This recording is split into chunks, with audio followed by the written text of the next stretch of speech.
बच्चे हैं, colleges, college going students, तो इनसे बात करना इज़ वेरी इंपॉर्टेंट बिकॉज कहीं ना कहीं they feel a little loss. So it's very important कि जो हमारी यंग जनरेशन, आप जानते हैं जम्मू कश्मीर का एक बहुत स्ट्रॉन्ग डेमोग्राफिक है which are its youngsters. So I am looking forward to speaking to them here. तो कितनी ज़रूरत है इसकी, इस तरह से हमारा जो यंग लॉट है अभी आगे भी बढ़ रहा है, लेकिन दूसरी तरफ से चैलेंजेस काफ़ी है, अनएम्प्लॉयमेंट चैलेंज है, ड्रग एडिक्शन चैलेंज है, तो किस तरह से देखते हैं आप इसकी कितनी ज़रूरत है? आपने बिल्कुल सही कहा. यंगस्टर्स में यहाँ क्या हो रहा है, एक विशियस साइकिल हो गया है. पढ़ाई ये बहुत करते हैं, तालीम हासिल करते हैं, इतनी डिग्रियाँ होती हैं, फिर भी यहाँ बेरोज़गारी है.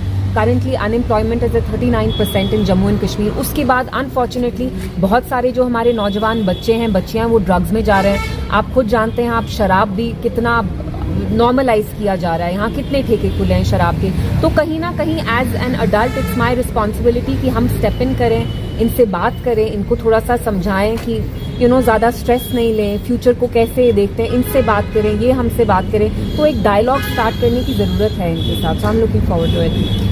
सबसे अफसोस की बात यह है कि हमने देखा जैसे West Bengal, Tamil Nadu, Karnataka, they are not even Muslim majority states. Yes, यहाँ मुसलमानों की आबादी है अच्छी खासी, लेकिन आप देखते हैं कि स्टालिन साहब ने कैसे स्टैंड लिया. उनने एक रेजोल्यूशन लाया अगेंस्ट वक्फ, और जब वहाँ वेस्ट बंगाल में as well Mamata Banerjee has said we will not be adopting Waqf the bill.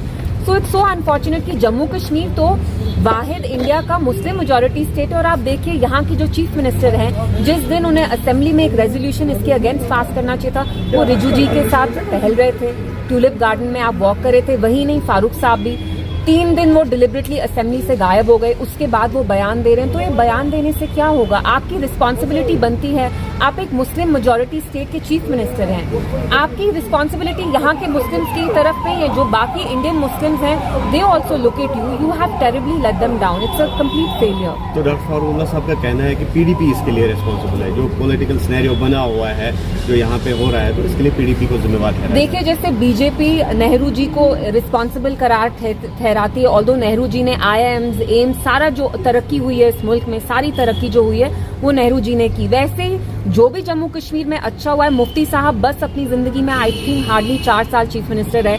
मुझे बोलना नहीं चाहिए, फारूक साहब में से इतने बड़े हैं, उम्र में बुजुर्ग हैं वो, लेकिन जो उनने अपने 15-20 साल एज चीफ मिनिस्टर नहीं कर पाए, वो मरहूम मुफ्ती मोहम्मद सैयद साहब ने 4 साल में किया. सो सबको अपने गिरबान में थोड़ा झांकना चाहिए and they should stop blaming us.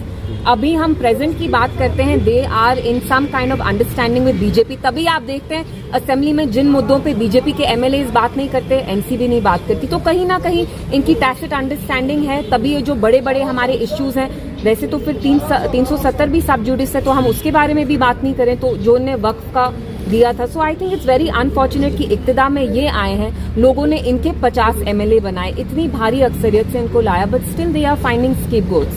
Thank you.